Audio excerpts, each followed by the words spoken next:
is Stephen Joseph, and this Lenten season I will be reflecting on the life of St. Thomas Becket. A different saying, he was a cruel commander of the army, an extravagant politician, and yet still an uncompromising defender of the Catholic faith.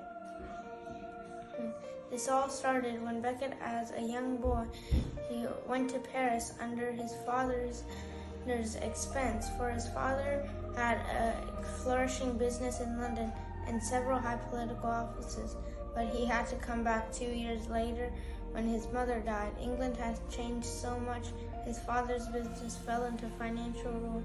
Then the Archbishop of Canterbury took Becket in as a student, and then the Archbishop viewed Becket not just as someone to admire, but also as a possible successor.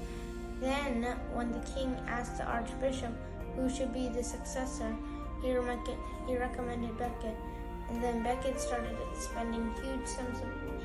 Then, a few years after the Archbishop died, and the king wanted Becket as the person in charge of Canterbury, the Archbishop of Canterbury, and then Becket made a huge lifestyle change.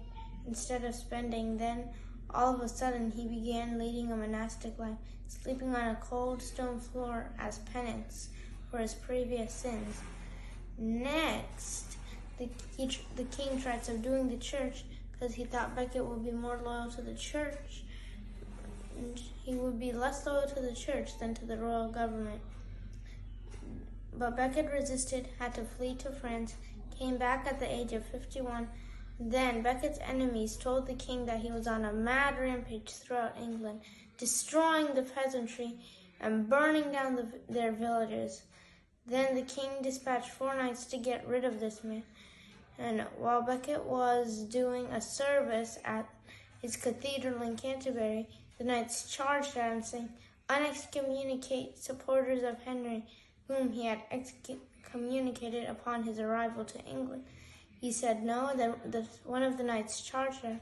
Then he threw the knight down, but because of how heavy that was with his armor and own body, he stumbled. Then another knight, he got him on the head, and yet another knight stabbed him, and he fell down.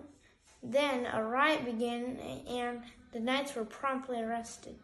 Becket died, and then the king wowed everyone with his appearance at his funeral. Well, the king never truly wanted Becket to die. But what we learn from this is that we should not be afraid to give up our lives for the Catholic faith, and we should defend it no matter what.